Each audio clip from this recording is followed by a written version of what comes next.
Hey, what's up everyone? So yes, Matthew Stafford not only won his first ever playoff game, but has now won 2 and is going to the NFC Championship game while Tom Brady himself has an early playoff exit. Let's talk about it. Make sure to like the video for the YouTube algorithm, and also only a small percentage of people who watch my videos are actually subscribed, so if you end up liking this video, consider subscribing. It's free and you can always change your mind. Enjoy the video. So okay, we all know how the game ended, but let's talk about the first half. In this game, we saw the Los Angeles Rams come out on fire and were making the Bucs look like they shouldn't have even made the playoffs. It was that bad. Just like they did versus Arizona in the wildcard weekend, the Rams' offensive and defensive lines just asserted their dominance, especially on the defensive line. Now, of course, the Bucs had a lot of injuries and they had some disadvantages for sure, but the utter domination was hard to watch in the first half. Again, I like both teams, so I didn't mind either team winning, but I always want playoff games to be close and interesting, and in the first half, it was just really hard to watch because it was a blowout in the making. The Los Angeles Rams were up 20-3 with 2 minutes left in the first half, and they could have made it 27-3 or at least 23-3 had the Rams not fumbled, which would be a story in the second half. Midway through the third quarter, Stafford would run in a touchdown and put the Rams up 27-3 with 7 minutes left in the third quarter. So game over, right? Well, it looked that way, especially after a field goal by the Bucs with just 3 minutes left in the third quarter, making it 27-6 Rams. I mean, I was questioning it, just like, what are you doing going for a field goal? I don't think that's the right call, but the Rams would immediately fumble on their next play and the Bucs would go 30 yards for a touchdown to make it 27-13.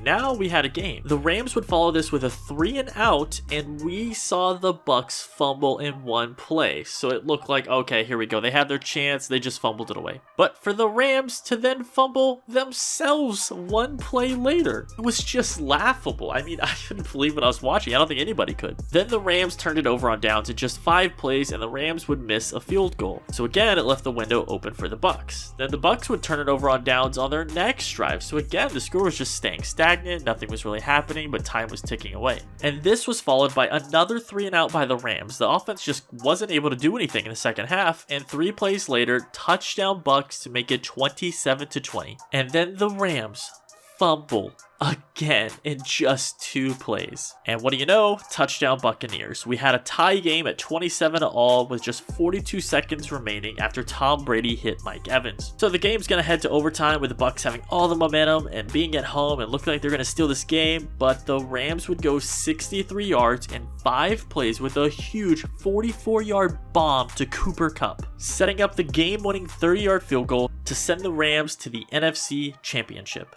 What a game. Brady, who years ago completed a 28-3 comeback in the Super Bowl, was on the verge of doing it again in the playoffs, with this time it being 27-3. And as impressive as it was, to me this game was more about the Rams just trying to give the game away versus the Buccaneers coming back. I mean, this game should have been more like 40-20, somewhere around that range, but the turnovers almost doomed the Rams. I mean, props to the Bucs for hanging in there, however, and not giving up. They really fought their way back, but what a heartbreaking way to lose for the Bucs, to claw your way back, being down 27-3 just to give up a bomb, a deep pass to not just Cooper Kupp, but the NFL's top receiver, Cooper Kupp. And yeah, you could argue maybe he's not number 1, he's top 3, top 5, whatever. He's one of the best wide receivers in the entire NFL, and they just let him get behind the defense. It was bad. Just terrible coverage on that play, and it cost him a chance at overtime where, with Tom Brady, you know, who knows what would have happened. But still, despite almost throwing the game away, the Rams again showed their Super Bowl potential. Now they will host the NFC Championship game against the 49ers, and yes, I know the 49ers won at Los Angeles just a few weeks ago, but if the Rams can eliminate those turnovers, I see them dominating that game and getting to the Super Bowl. When the Rams are playing up to their potential, they're just completely dominant at the line of scrimmage. However, the 49ers have 2 road upsets already, and their defense has been incredibly impressive in the playoffs. So will we see the 49ers steal yet another road game and get back to the Super Bowl? I mean, it should be fun to watch for sure. And for the Buccaneers, was this Tom Brady's last game ever? This week we've heard different things about how he's going to take his time to consider it. He doesn't want to be part of a rebuild. You know, he's got to talk to the wife, the kids, figure it all out. But I feel like he will be back for 1 more year, but we're going to have to wait and see. The Buccaneers may lose some players this offseason, so Brady's decision, you know, might just be simply based off what the Buccaneers are going to do. So let me know in the comments if you think he's going to be back or not, and what your overall thoughts on this game were. Can the Los Angeles Rams really win the Super Bowl? Can Matthew Stafford really win a Super Bowl? Or will they get upset by the 49ers and that defense? Again, what an amazing amazing playoff weekend we had. The divisional round this year was just absolutely fantastic. Thanks so much for watching, everyone. If you enjoyed the video, don't forget to drop a like and subscribe to the channel if you haven't already. I'm going to be having a lot more videos coming out over the next couple of weeks. And as always, everyone, I'll see you in the next one.